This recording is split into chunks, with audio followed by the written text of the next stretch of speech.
Hi hello welcome back. നമുക്ക് നല്ല അടിപൊളി മാംഗോ ഐസ്ക്രീം ഉണ്ടാക്കിയെടുത്താലോ? കുറച്ച് ഇൻഗ്രീഡിയൻസ് ചേർത്തിട്ട് പെട്ടെന്ന് നല്ല അടിപൊളി ഒരു മാംഗോ ഐസ്ക്രീം ഉണ്ടാക്കിയെടുക്കാം. എങ്ങനെയാണെന്ന് കണ്ടാലോ?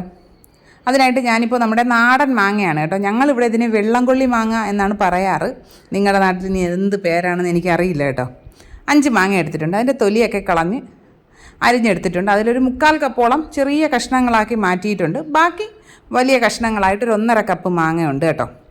ഇനി നമുക്ക് ഒരു പാൻ അടുപ്പിലേക്ക് വെച്ച് കൊടുക്കാം. അതിലൊരു 2 ടേബിൾ സ്പൂൺ പഞ്ചസാരയും 3 ടേബിൾ സ്പൂൺ വെള്ളവും ചേർത്ത് നന്നായിട്ടൊന്ന് മിക്സ് ചെയ്ത് കൊടുക്കുക. ഇതൊന്ന് നന്നായിട്ട് മെൽറ്റായി, പഞ്ചസാരയൊക്കെ ഒന്ന് മെൽറ്റായി നന്നായിട്ടൊന്ന് തിളച്ച് വരുമ്പോൾ ഇതിലേക്ക് ചെറിയ കഷ്ണങ്ങളാക്കി മുറിച്ച് വെച്ചിരിക്കുന്ന മാങ്ങ, ഒരു 1/4 കപ്പ് മാങ്ങയുണ്ടെന്ന് ഞാൻ പറഞ്ഞല്ലോ, അതിനെ ഇതിലേക്ക് ചേർത്ത് കൊടുക്കുക. ചേർത്ത് കൊടുത്ത് നന്നായിട്ടൊന്ന് മിക്സ് ചെയ്യുക. എന്നിട്ട് ഫ്ലെയിം കൂട്ടി തന്നെ വെച്ച് കൊടുക്കുക. ഹൈ ഫ്ലെയിമിൽ ഇതൊന്ന് നന്നായിട്ട് ആ പഞ്ചസാരയുടെ സിറപ്പെല്ലാം ഒന്ന് വറ്റി വരുമ്പോൾ നമുക്ക് ഫ്ലെയിം ഓഫ് ചെയ്ത് കൊടുക്കാവുന്നതാണേ. നമ്മൾ മാങ്ങയുടെ കുഞ്ഞു പീസസ് ഈ ഐസ്ക്രീമിലേക്ക് ഡയറക്റ്റ് ചേർത്ത് കൊടുക്കുമ്പോൾ കുറച്ച് കഴിയുമ്പോൾ ചിലപ്പോൾ അതിനൊരു ടേസ്റ്റ് വ്യത്യാസം വരും കേട്ടോ. അങ്ങനെ വരാതിരിക്കാനായിട്ടാണ് നമ്മളിങ്ങനെ ചെയ്യുന്നത്.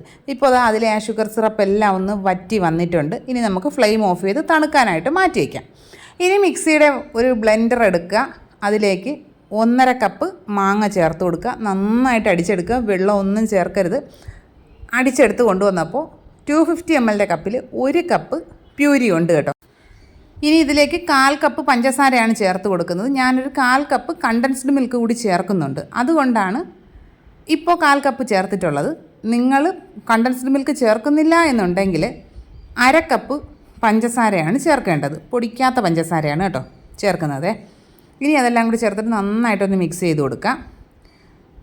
പ്യൂരി കുറഞ്ഞതൊരു 1/4 കപ്പെങ്കിലും വേണം കേട്ടോ. എങ്കിലാണ് ആ മാങ്ങയുടെ ഫ്ലേവർ നന്നായിട്ട് ഐസ്ക്രീമിൽ കിട്ടുകയുള്ളൂ. ഇതെല്ലാം കൂടി നന്നായിട്ടൊന്ന് നന്നായിട്ട് തിളച്ചതിന് ശേഷം ഒരു 2-3 മിനിറ്റ് കൂടി ഒന്ന് തിളച്ച് കഴിയുമ്പോൾ നമുക്കതിനെ ഫ്ലെയിം ഓഫ് ചെയ്ത് മാറ്റി വയ്ക്കുക. നന്നായിട്ട് തണുത്ത് കിട്ടട്ടെ അത്.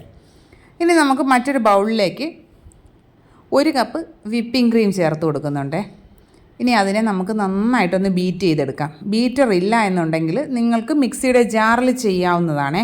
മിക്സിയുടെ ജാറ് ഏകദേശം ഒരു 2 മണിക്കൂറോളം നന്നായിട്ട് ഫ്രീസറിൽ വെച്ചൊന്ന് തണുപ്പിച്ചതിന് ശേഷം അതിലേക്ക് ക്രീം ചേർത്തിട്ട് ഹൈ സ്പീഡിലിട്ടിട്ട് നന്നായിട്ട് ഒരു 35 സെക്കൻഡൊക്കെ ഒന്ന് അടിച്ചെടുക്കുമ്പോഴേക്കും ക്രീം നന്നായിട്ട് വിപ്പായി കിട്ടും. ഞാനിപ്പോൾ നന്നായിട്ട് ക്രീം ഒന്ന് ബീറ്റ് ചെയ്തതിന് ശേഷം അതിലേക്കൊരു 1/4 കപ്പ് കണ്ടൻസ്ഡ് മിൽക്ക് ചേർത്ത് കൊടുക്കുന്നുണ്ട്. കണ്ടൻസ്ഡ് മിൽക്ക് ചേർത്തതിന് ശേഷം സ്ലോ സ്പീഡിലിട്ട് നന്നായിട്ടൊന്ന് മിക്സ് ചെയ്ത് കൊടുക്കുന്നുണ്ട്. നമ്മൾ കേക്കിനൊക്കെ വിപ്പ് ചെയ്യുന്നത് പോലെ അത്രയും സ്റ്റിഫായിട്ട് ബീറ്റ് ചെയ്യില്ല. ജസ്റ്റ് നന്നായിട്ടൊരു ക്രീമി ടെക്സ്ചറായി വരുമ്പോൾ ബീറ്റർ മാറ്റി വയ്ക്കുക. ഇനി നമുക്കിതിലേക്ക് നന്നായിട്ട് തണുത്തിരിക്കുന്ന ആ ഒരു മാംഗോയുടെ പ്യൂരി ഉണ്ടല്ലോ, അതിനെ ഒരു 1-2 തവണയായിട്ട് ചേർത്തിട്ട് നന്നായിട്ട് മിക്സ് ചെയ്ത് കൊടുക്കാം. ഓവറായിട്ട് മിക്സ് ചെയ്യരുത്. എന്തായിട്ട് നമ്മളിങ്ങനെ കുത്തി ഇളക്കരുത്. ഒരു സൈഡിലേക്ക് മാത്രം നന്നായിട്ട് സോഫ്റ്റായിട്ട് വേണം മിക്സ് ചെയ്തെടുക്കാനായിട്ട്. വീഡിയോസൊക്കെ കാണുന്ന കൂട്ടുകാർക്ക് ഇഷ്ടമാകുന്നുണ്ടെങ്കിൽ ചാനലൊന്ന് സബ്സ്ക്രൈബ് ചെയ്ത് സപ്പോർട്ട് ചെയ്യണം കേട്ടോ. വീഡിയോസൊക്കെ ലൈക്ക് ചെയ്യുക, കമൻറ്റ് ചെയ്യുക. വീഡിയോസ് നിങ്ങളുടെ ഫ്രണ്ട്സിനും ഫാമിലിക്കും ഒക്കെ ഒന്ന് ഷെയർ ചെയ്ത് കൊടുക്കാവുന്നതാണ് കേട്ടോ. നമ്മുടെ മാംഗോയുടെ പ്യൂരി മുഴുവനായിട്ട് ഇതിലേക്ക് ചേർത്ത് നന്നായിട്ട് മിക്സ് ചെയ്തിട്ടുണ്ട്. ഇത് ഒഴിക്കുമ്പോൾ തന്നെ അങ്ങ് അടിയിൽ പോവും കേട്ടോ. അപ്പോൾ അതുകൊണ്ട് നന്നായിട്ട് അടിഭാഗം ചേർത്തിങ്ങനെ നമ്മൾ ഇളക്കിയെടുക്കണം. സ്പാച്ചുല വെച്ച് ഇളക്കുന്നതാണ് ബെസ്റ്റ് ഓപ്ഷൻ കേട്ടോ. നന്നായിട്ട് മിക്സ് ചെയ്തെടുത്തിട്ടുണ്ട്. ഇനി ഇതിലേക്ക് നമുക്ക് 1/2 കപ്പ് പാല് ചേർത്ത് കൊടുക്കണം. തിളപ്പിച്ച് തണുത്ത പശുവിൻ പാലാണ് കേട്ടോ. അത് ചേർത്ത് കൊടുത്ത് നന്നായിട്ട് അതും കൂടി മിക്സ് ചെയ്തെടുക്കാവുന്നതാണേ. ഇപ്പോൾ നമ്മുടെ മിക്സിംഗ് പരിപാടി എല്ലാം കഴിഞ്ഞിട്ടുണ്ട്. ഇനി നമുക്ക് ഒരു ട്രേയിലേക്ക് ഇത് ഒഴിച്ചു കൊടുക്കാവുന്നതാണ്. ഞാനിപ്പോൾ ഒരു ഗ്ലാസിൻ്റെ പുഡിംഗ് ട്രേയിലാണ് ഒഴിച്ചു കൊടുക്കുന്നത്. നിങ്ങൾക്കൊരു നല്ല എയർ ടൈറ്റായിട്ട് വെക്കാൻ പറ്റിയൊരു കണ്ടെയ്നറിലായാലും അതിലേക്ക് മാറ്റാവുന്നതാണ്. ഇനി ഇതിലേക്ക് നമ്മൾ നേരത്തെ പഞ്ചസാരയിലിട്ടൊന്ന് ജസ്റ്റ് മിക്സ് ചെയ്തെടുത്ത ആ ഒരു മാംഗോയുടെ പീസസ് ഇട്ട് കൊടുക്കാം. മുകളിലിട്ടതിന് ശേഷം നമുക്ക് ആ ഒരു സ്പാച്ചുല വെച്ച് തന്നെ നന്നായിട്ട് അതൊന്ന് മിക്സ് ചെയ്ത് കൊടുക്കാവുന്നതാണ്. അതെല്ലാം എല്ലാ ഭാഗത്തേക്കും ഒന്ന് മിക്സ് ചെയ്തതിന് ശേഷം കുറച്ചൊന്ന് ഡെക്കറേഷന് വേണ്ടി മുകൾ ഭാഗത്തായിട്ടും ഇട്ട് കൊടുക്കുന്നുണ്ട്. ഇനിയൊരു ക്ലിംഗ് റാപ്പ് വെച്ച് നന്നായിട്ട് കവർ ചെയ്ത് വെക്കുക. എയർ ടൈറ്റായിട്ട് വെക്കാൻ പറ്റിയ പാത്രമാണെങ്കിൽ അങ്ങനെ ചെയ്ത് വെക്കാവുന്നതാണ്. ഞാനിപ്പോൾ പുഡിംഗ് ട്രേ ആയതുകൊണ്ടൊരു പ്ലാസ്റ്റിക് ഷീറ്റ് വെച്ച് അതൊന്ന് കവർ ചെയ്ത് വെക്കുകയാണ്.